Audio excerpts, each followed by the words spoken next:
Hey everyone, Garfum here with an updated 1 to 70 leveling guide for Season 6.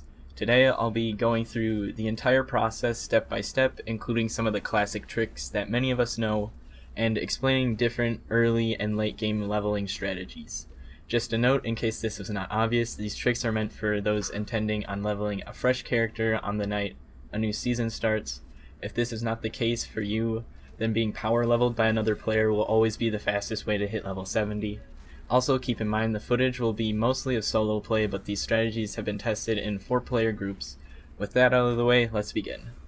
Like I said, I'll be going through everything step by step, so here's what you're going to want to do before the season starts. Pick a class, put together a 4-player group, and make or find a skill cheat sheet that tells you what skills you're taking and at what level you're going to take them. I'll have my Demon Hunter and Monk skill sheets in the description, and if you're looking for inspiration for other classes, I highly recommend checking out Bloodshed's 1 to 70 builds. He made some very good video guides and skill sheets for all the classes and hand tested them all himself. So once the season starts, you're going to enter the game on Adventure Mode on Expert or Master difficulty and run over to your followers and take their weapons. Here's where we're going to split off into two different starting strategies. First, on the left, we have the Story Mode strategy, and I actually learned about this strategy from Desolacer, so I'll leave a link to his guide in the description. What you're going to want to do is back out of Adventure Mode after taking your followers' weapons, and go into Story Mode on Hard difficulty. You then quest up to the point where you kill Haedrig's wife. This is the part in the story immediately after you save Deckard Cain. You go and kill his wife, then once she is killed, do not talk to Haedrig. Once she dies, immediately leave the game. Turn the difficulty up to Torment 6 and re-enter the game and go talk to Haedrig. This should get you up to level 8 in about 8 to 9 minutes. Now this will get a good chunk of the quests out of the way to get to the Skeleton King, so now everyone leaves and switches to Adventure Mode. Note that if you're able to find a 5th person for your group to be a runner, which we'll talk about what a runner does later, but if you can find a runner, I highly recommend using this next strategy on the right instead.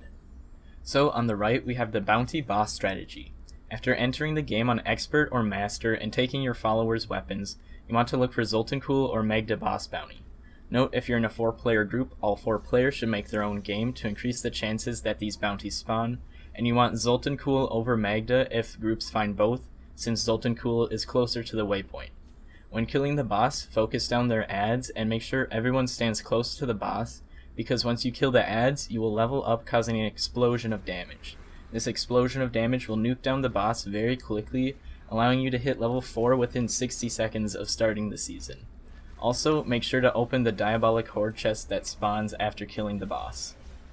Now, both strategies are going to be on the same page again. They're both going to be on Adventure Mode and on Hard difficulty, and also you're going to want to keep an eye out around level 8 for plus damage rings from the fence vendors in town, and for amulets around level 12.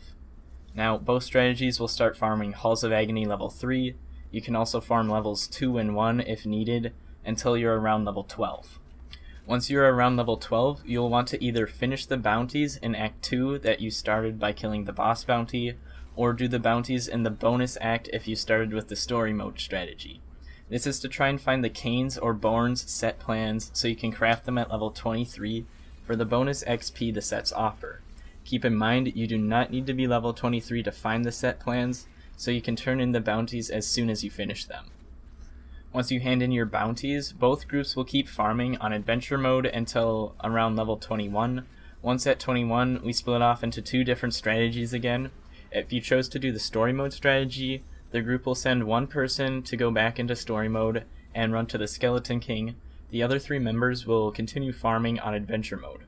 Once the runner reaches the Skeleton King and everyone is level 21, everyone will join the runner to kill the Skeleton King for a guaranteed Leoric's Crown drop. The other group that started on the boss bounty, assuming you did not have a runner, should just continue farming in Adventure Mode because, in my opinion, unless you have that head start on the quests, it's not worth losing your 4th member for that long. However, if your group can find someone willing to sacrifice their season start, you could have a 5th person to be a runner for your group.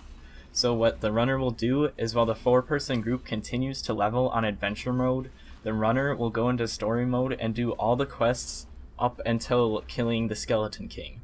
Once he's there, he'll wait for the group to hit level 21, Then he will invite all the group members to join that game, and he will obviously have to back out so the 4th member can join in and get the Leoric's crown. And remember to put a ruby into the crown because the whole point of doing this is to get the bonus XP. Now that we have discussed getting Leoric's crown, let's jump back a little bit to when you handed in the first set of bounties. At this point you might not have been level 21 yet, so you can start using the strategies I'm about to go over right after handing in that first set of bounties. And just remember at level 21 to go get Leoric's crown if you decide to do so. Also keep in mind around level 21 you may be able to begin to raise the difficulty at this point, and my typical rule is you should be at a level where you 2 to 3 shot white mobs, so adjust as your group's power changes. So here are the different late game strategies that you can start using after turning in your first set of bounties. There's rifting, target farming, and bounties. First of all, one of the most popular methods is to just start doing rifts all the way up until level 70. Some argue this is the fastest method, and some say that it isn't, and honestly, I'm not certain either, but here are the pros to doing rifts. The pros are that legendary drop chance is doubled inside of rifts, and you can get pylons such as conduit pylons that significantly increase your damage for a short period of time, and also you never need to remake the game, you can just open and close rifts all the way up to 70, and you never need to go back to the menu screen again. The second most popular strategy is probably target farming. This is running specific maps with high density, and some people also like to look for cursed chest bounties. The most popular map to target farm is Halls of Agony level 3 because it has very high density, the mobs are very weak and easy to kill, and have a very low chance of killing you. I also personally like Fields of Misery for target farming at higher levels because the map is a huge circle with lots of high density areas. And here are some of the good cursed chest bounties to farm as well. Once you clear out whichever maps or bounties you want, remake the game and clear them again and again and repeat until level 70. The pros of this strategy is that you can earn a pretty decent XP multiplier by chaining massacre bonuses together, which can only be done outside of rifts, and the maps are very consistent with their density and mob types. Also, a side note about massacres, you can build up massacres with your party if you play carefully and strategically. In a party, to build up massacres, you have to tag monsters by damaging them, and once you tag them, it doesn't matter who gets the killing blow on the monster, it will add the kill to your massacre counter. But if a monster dies that you did not tag, even if you're standing right next to it when it dies, if you didn't tag it, it won't add it to your massacre counter. Lastly, some people choose just to farm bounties up until level 70. You follow almost the same strategy you normally would while farming bounties. You do every act in order of the bonus acts, but you want to stay together as a group. Don't do any split farming. You want to stay together for the group XP buff. And this is probably the slowest leveling option of the three, but the pros are you can still build up massacre bonuses, you will have a bunch of materials for your cube once you hit 70, and you will most likely find all the crafting plans. All of the strategies should also take advantage of this blacksmith trick.